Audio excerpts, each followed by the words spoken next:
10 secretos bíblicos del diezmo que casi nadie se atreve a contar. Cuando se habla del dinero dentro de la fe, pocas palabras generan tanta incomodidad, debate y confusión como esta, el diezmo. Para algunos es una obligación religiosa, para otros una práctica anticuada y para muchos un tema que preferirían evitar por completo. Sin embargo, la Biblia habla del diezmo con una seriedad que sorprende y lo conecta no solo con prosperidad, sino con obediencia, corazón, fidelidad y propósito espiritual.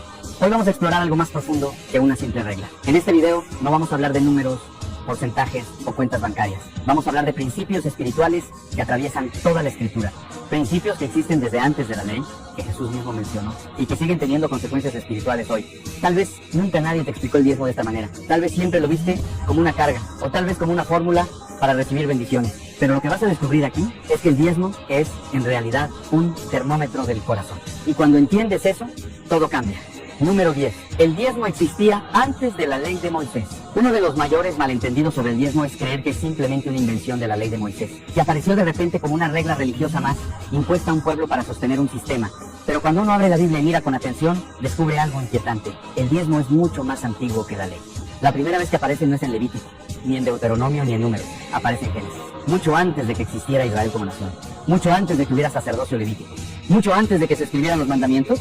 En Génesis 14, Abraham regresa de una batalla, ha rescatado a su sobrino Lot, ha recuperado bienes, y entonces ocurre una escena extraña y poderosa. Aparece un personaje misterioso llamado Melquisedec, rey de Salem y sacerdote del Dios Altísimo. Melquisedec bendice a Abraham, y sin que nadie se lo pida, sin que exista una ley que lo obligue, Abraham le da el diezmo de todo. Nadie lo presiona, nadie se lo exige, nadie le dice tienes que hacerlo. Abraham lo hace por iniciativa propia, como un acto de reconocimiento espiritual, como una declaración silenciosa pero poderosa. Lo que tengo no es realmente mío, viene de Dios. Más adelante, en Génesis capítulo 28, Jacob tiene un sueño. Ve una escalera que conecta el cielo con la tierra. Dios le habla, le promete protección, provisión y un futuro. Y cuando Jacob despierta, hace un voto. Dice algo que casi nadie recuerda. De todo lo que me dieres, el diezmo apartaré para ti. Otra vez, sin ley, sin mandamiento escrito, sin obligación legal. Esto nos revela algo profundo. El diezmo no nace como una imposición, nace como una respuesta del corazón. Antes de ser una norma, fue un gesto. Antes de ser un sistema, fue una revelación. Antes de ser una obligación, fue un acto de adoración. Y aquí es donde la pregunta se vuelve incómoda. Si el diezmo existía antes de la ley, si era un principio espiritual antes de los mandamientos, entonces quizás no estamos hablando de una regla religiosa, sino de una ley espiritual. Algo que funciona igual que la gravedad. No importa si crees en ella o no, sigue operando. El diezmo en su origen es una declaración de dependencia. Es decirle a Dios, reconozco que todo lo que tengo viene de ti. No es primero dinero, es primero postura del corazón. Y cuando entiendes eso, te das cuenta de algo inquietante. El problema nunca fue el diezmo. El problema siempre fue quién gobierna realmente nuestro corazón. Número 9. El diezmo es una forma de reconocer quién es el verdadero dueño de todo. Hay una verdad que casi nadie quiere enfrentar porque toca directamente nuestro orgullo y nuestra sensación de control. Es una verdad simple pero profundamente incómoda. Nada de lo que tenemos es realmente nuestro. La Biblia lo dice sin rodeos. En el Salmo 24 se afirma, de Jehová es la tierra y su plenitud, el mundo y los que en él habitan. No dice una parte, no dice lo espiritual, dice todo. La tierra, el dinero, el tiempo, las fuerzas, las oportunidades, incluso la vida misma. Pero el ser humano tiene un problema desde el principio. Le gusta creer que es dueño. Dueño de su esfuerzo, dueño de su salario, dueño de su tiempo, dueño de su futuro. Y cuando alguien habla del diezmo, lo primero que se activa no es la fe, es el instinto de defensa. Porque sentimos que alguien quiere quitarnos algo que nos pertenece. Sin embargo, Deuteronomio 8 dice algo que destruye esa ilusión. Acuérdate de Jehová tu Dios, porque Él te da el poder para hacer las riquezas. No dice que Dios te da el dinero directamente, dice que te da la capacidad, la salud, la mente, las oportunidades, las conexiones, el contexto, todo lo que hace posible que tú produzcas algo. Es decir, incluso lo que llamamos mi trabajo depende de cosas que no controlamos. El diezmo entonces no es un pago, no es una cuota, no es una transacción, es una confesión. Cada vez que alguien diezma, está diciendo sin palabras, reconozco que esto no empezó conmigo, reconozco que no soy el origen, reconozco que no soy el dueño. Y aquí viene lo más interesante. Dios pudo haberse quedado con el 100% porque le pertenece, pero solo pide el 10%, no porque lo necesite. Dios no necesita dinero, pide el 10% porque está reclamando algo más profundo, su reconocimiento. El problema nunca ha sido el porcentaje, el problema es el control. El dinero es una de las pocas cosas que compiten directamente con Dios por el trono del corazón. Jesús lo dijo claramente, no podéis servir a Dios y a las riquezas. No dijo que es difícil, dijo que es imposible. Uno de los dos termina gobernando. Por eso el diezmo es tan confrontativo, porque no mide tu ingreso, mide tu dependencia, no mide cuánto tienes, mide en quién confías. Cuando alguien dice no puedo diezmar porque no me alcanza, en el fondo está diciendo algo más profundo, necesito sentir que tengo el control. Pero el mensaje bíblico es exactamente lo opuesto. Cuando sueltas el control es cuando Dios puede sostenerte. El diezmo no empobrece, el diezmo reubica, quita a las riquezas del trono y devuelve a Dios al centro. Y mientras eso no pase, ningún número en la cuenta bancaria va a traer verdadera paz. Número 8. Retener el diezmo es considerado robarle a Dios. Hay palabras en la Biblia que son suaves, palabras que consuelan, palabras que levantan, pero también hay palabras que golpean de frente, que no se esconden detrás de metáforas ni eufemismos. Y una de esas palabras aparece en el libro de Malaquías, cuando Dios hace una acusación que resulta casi ofensiva para muchos. ¿Robará el hombre a Dios? Pues vosotros me habéis robado. No dice, ¿me han olvidado? No dice, se han equivocado. No dice, han sido descuidados. Dice, me han robado. Y cuando el pueblo sorprendido responde, ¿en qué te hemos robado? La respuesta es directa, en vuestros diezmos y ofrendas. Esto es fuerte, porque nadie se ve a sí mismo como un ladrón. Nadie se levanta un día diciendo, hoy voy a robarle a Dios. Pero la Biblia presenta el asunto desde una perspectiva completamente distinta a la nuestra. No lo mira desde el punto de vista de lo que das, sino desde el punto de vista de lo que retienes. Y aquí es donde todo se pone incómodo. Porque si Dios es el dueño de todo, como vimos en la parte anterior, entonces el diezmo no es algo que tú decides si dar o no, es algo que ya le pertenece. Retenerlo no es ahorrar, no es administrarse mejor, no es ser prudente. Bíblicamente hablando es quedarte con algo que no es tuyo. Pero hay algo aún más profundo en este pasaje. Dios no solo habla de robo, dice, malditos sois con maldición porque vosotros, la nación toda, me habéis robado. Es decir, el problema no es solo espiritual, tiene consecuencias. No porque Dios sea vengativo, sino porque cuando inviertes el orden espiritual, todo empieza a desordenarse. Mucha gente vive con la sensación de que su dinero nunca alcanza. Ganan más, pero siguen ahogados. Trabajan más, pero viven más ajustados. Y no entienden por qué. La Biblia sugiere algo que casi nadie quiere considerar. No siempre es un problema de ingresos. A veces es un problema de alineación espiritual. Ahora, antes de seguir, déjame hacer una pausa aquí. Si este tipo de contenido te está ayudando, te invito a suscribirte al canal. Este tipo de enseñanzas profundas, que casi nadie explica así, las estamos subiendo constantemente. Y déjame hacerte una pregunta personal, de esas que no se responden en voz alta. Si hoy Dios te preguntara, ¿confías realmente en mí con tus finanzas? ¿Qué responderías con honestidad? No lo que suena bonito, no lo que deberías decir, sino lo que realmente vive en tu corazón. Porque el diezmo no revela cuánto tienes, revela en quién confías. Y esa es una pregunta que nadie puede esquivar para siempre. Número 7. El diezmo activa una protección sobrenatural. Cuando la gente habla de bendición, casi siempre piensa en recibir más dinero, más oportunidades, más comodidad, más cosas. Pero la Biblia tiene una visión mucho más profunda y realista de lo que significa ser bendecido. Porque no solo se trata de lo que llega, también se trata de lo que no se pierde. En Malaquías capítulo 3, justo después de hablar del diezmo, Dios hace una promesa que casi siempre pasa desapercibida.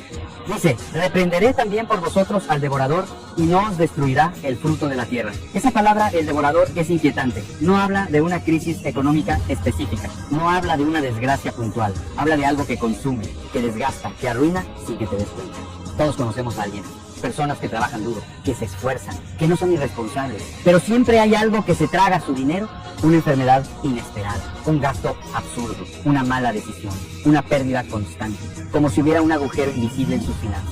La Biblia sugiere que no todo desgaste es solo mala suerte, que no toda pérdida es casual, que hay batallas espirituales que también se libran en el terreno de lo material. El diezmo, según este pasaje, no solo abre puertas de provisión, también cierra puertas de destrucción.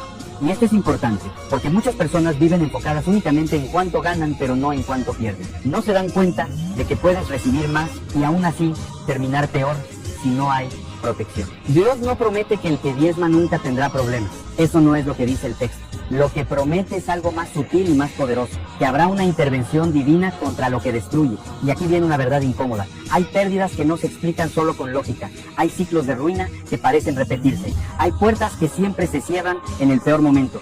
Y la Biblia sugiere que detrás de algunas de esas cosas hay algo más que simple azar. El diezmo entonces funciona como una especie de cobertura espiritual. No porque el dinero tenga poder mágico, sino porque representa obediencia. Y la obediencia coloca a una persona bajo un orden distinto. No es que el diezmo compre protección, es que alinearse con Dios cambia la posición espiritual desde la que enfrentas la vida.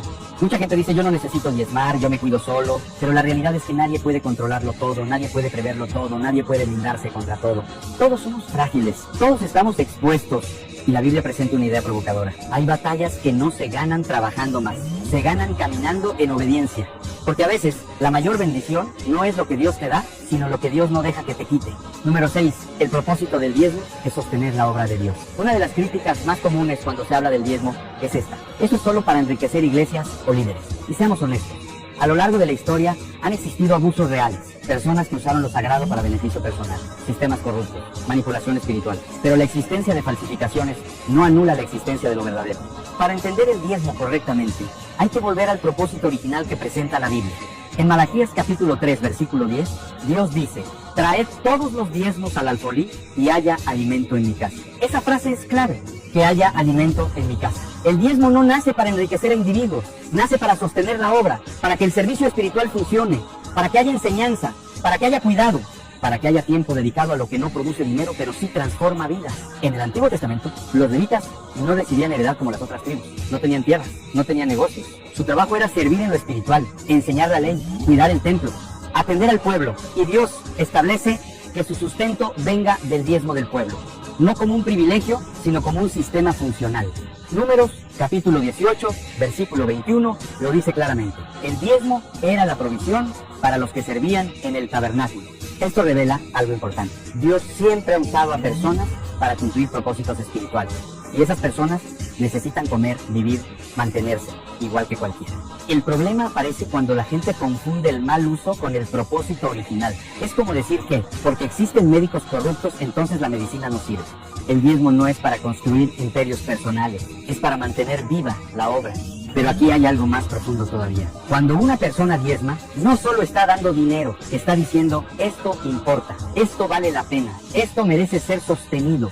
Es una forma de participación, de responsabilidad, de compromiso.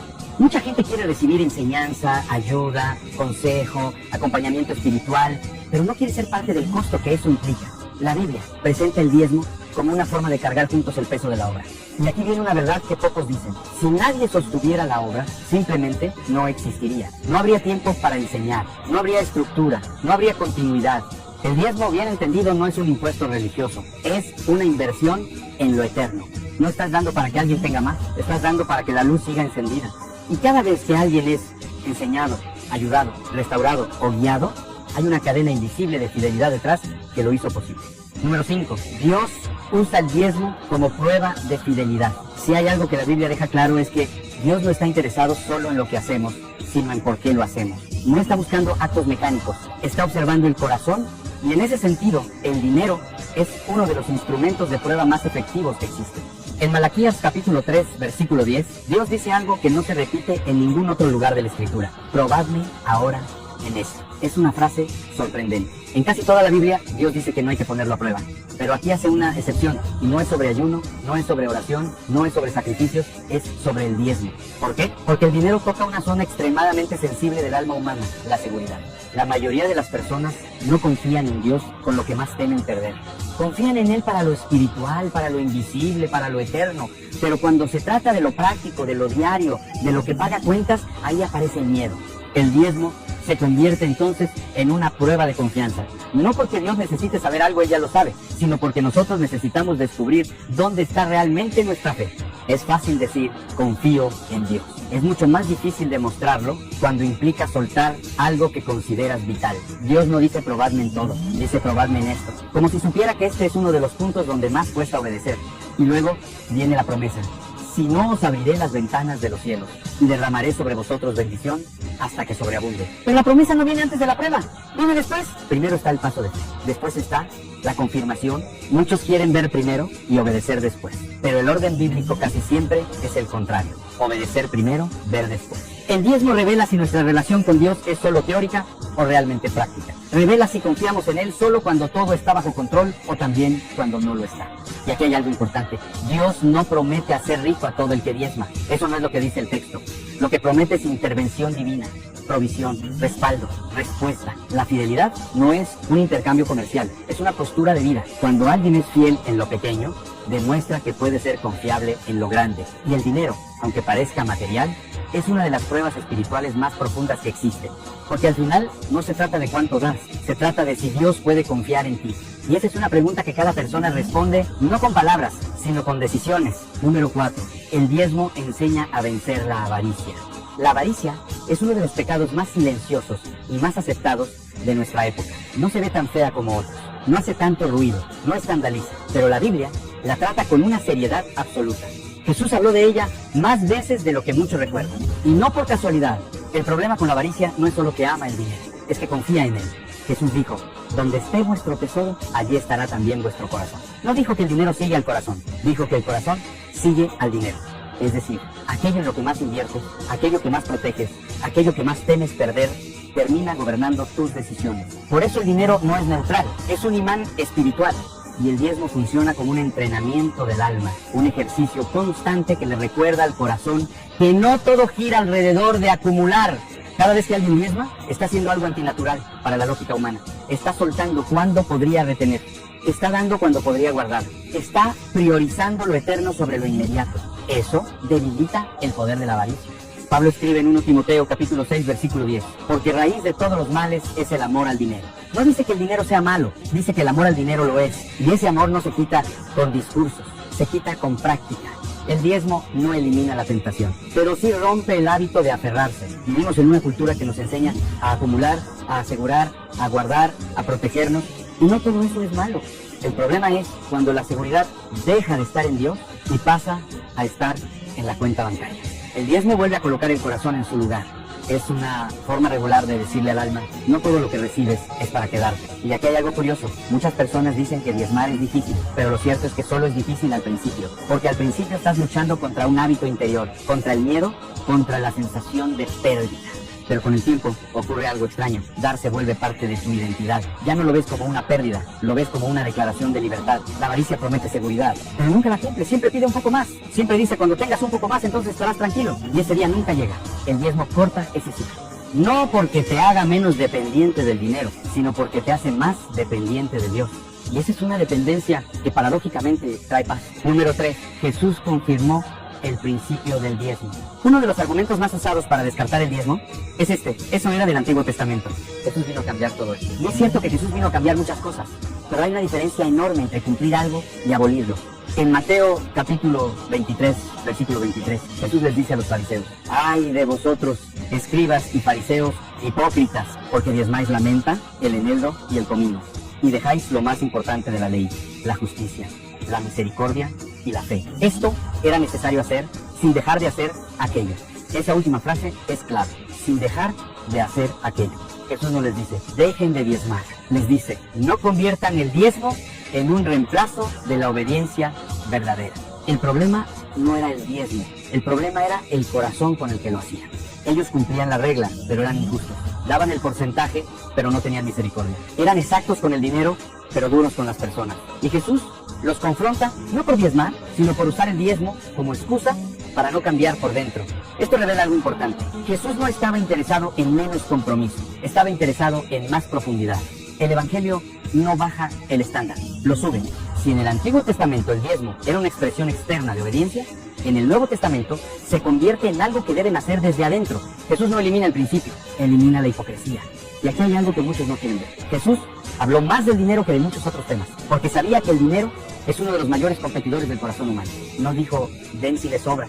No dijo, den solo si se sienten bien. Dijo, donde esté tu tesoro, ahí estará tu corazón. El diezmo, visto a la luz de las enseñanzas de Jesús, ya no es una simple regla, es un síntoma. Revela dónde está puesto el corazón. Si alguien dice amar a Dios, pero no confía en Él con sus recursos, hay una contradicción interna. Jesús no vino a crear una fe más cómoda, vino a crear una fe más auténtica. Y una fe auténtica siempre termina tocando lo práctico. lo cotidiano, lo que usamos para vivir. Porque al final no se trata de cumplir un porcentaje, se trata de quien gobierna realmente tu vida. Número 2. El diezmo trae bendición, pero también responsabilidad. Existe una idea muy extendida, que la bendición de Dios es simplemente recibir cosas buenas, más ingresos, más oportunidades, más comodidad, más éxito.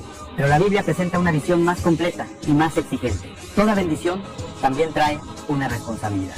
En Lucas capítulo 12, versículo 48, Jesús dice: a todo aquel a quien se haya dado mucho, mucho se le demandará. Esa frase cambia por completo la manera en que vemos la prosperidad. No la presenta como un premio, la presenta como una mayordomía, es decir, no eres dueño absoluto de lo que recibes, eres administrador. El diezmo, en ese sentido, es una escuela de administración espiritual. Te enseña a ver lo que tienes no solo como algo para disfrutar, sino como algo para gestionar con propósito. Mucha gente quiere más, pero pocos se preguntan qué haría con más. ¿Sería más generoso o simplemente más cómodo? ¿Serviría más o solo acumularía más? La Biblia muestra una y otra vez que cuando Dios bendice, lo hace con una expectativa, que esa bendición fluya. El problema es que muchos quieren la bendición, pero no quieren la responsabilidad. El diezmo rompe la ilusión de que todo lo que recibes es solo para ti. Te recuerda que hay un orden, que hay prioridades, que hay un propósito mayor que tu propia comodidad. Y aquí hay algo importante. La bendición mal administrada se convierte en carga. Hay personas que ganan más que nunca y viven más estresadas que nunca. Tienen más y disfrutan menos. Porque ahora tienen más cosas que proteger, más cosas que perder, más cosas que les roban la paz. La Biblia nunca presenta la prosperidad como un fin en sí mismo. La presenta como una herramienta y toda herramienta tiene que ser usada correctamente. El diezmo mantiene viva esa conciencia. Te recuerda constantemente que lo que tienes no te pertenece de forma absoluta, que eres responsable delante de Dios por cómo lo usas. No se trata solo de cuánto entra, se trata de qué propósito cumple lo que entra. Cuando una persona entiende esto, su relación con el dinero cambia. Ya no vive solo para consumir, empieza a vivir para construir algo que trascienda. Porque al final no serás evaluado solo por lo que tuviste, sino por qué hiciste con lo que se te confió. Y ese es un estándar mucho más alto y mucho más serio. Número 1. El diezmo no es una pérdida, es una siembra. Una de las ideas más difíciles de aceptar para la mente humana es esta: dar no es perder. Todo en nuestra lógica nos dice lo contrario. Si tienes algo y lo entregas, ahora tienes menos. Es simple matemática. Pero la Biblia no funciona con una lógica puramente matemática, funciona con una lógica espiritual. En Proverbios capítulo 3, versículo 9 y 10, se dice: honra a Jehová con tus bienes y con las primicias de todos tus frutos, y serán llenos tus graneros con abundancia. Nota el orden: primero honra, después viene la promesa. Y en 2 Corintios capítulo 9, versículo 6, Pablo lo explica con una imagen agrícola. El que siembra escasamente, escasamente segará, y el que siembra generosamente, generosamente también segará. Nadie llora cuando un agricultor pone semillas en la tierra. Nadie dice está perdiendo su cosecha. Todos entienden que está invirtiendo en algo que todavía no ve. Pero cuando se trata del dinero, esa misma lógica se nos olvida. El diezmo, desde la perspectiva bíblica, no es una pérdida. Es una siembra en un sistema espiritual que funciona con principios distintos. Ahora, esto es importante aclararlo. La Biblia no enseña que el dar es una fórmula mágica para hacerse rico. Eso es una distorsión peligrosa. Lo que enseña es que Dios no es deudor de nadie, que hay una relación entre la generosidad y la provisión, entre abrir la mano y recibir. La siembra no siempre produce el mismo tipo de cosecha. A veces siembras dinero y cosechas paz. A veces siembras recursos y cosechas oportunidades. A veces siembras hoy y cosechas mucho después. Pero siempre hay cosecha. El diezmo entrena a la persona a vivir con una mentalidad de abundancia, no de escasez. Le enseña que su seguridad no depende solo de lo que guardas, sino de quién sostiene su vida. El problema de la mentalidad de escasez es que nunca tiene suficiente. Siempre vive con miedo, siempre se protege, siempre se encierra. Y ese miedo termina gobernando las decisiones. La siembra, en cambio, requiere fe, porque sueltas algo hoy, confiando en un mañana que todavía no ves. Y eso es exactamente lo que hace el diezmo. Te entrena a confiar, no en el sistema económico, no en tu salario, no en tus ahorros, sino en Dios. El que solo sabe guardar, tarde o temprano, vive con temor de perder. El que aprende a sembrar, aprende también a descansar, porque sabe que su provisión no depende solo de lo que retiene, sino de quién es su fuente.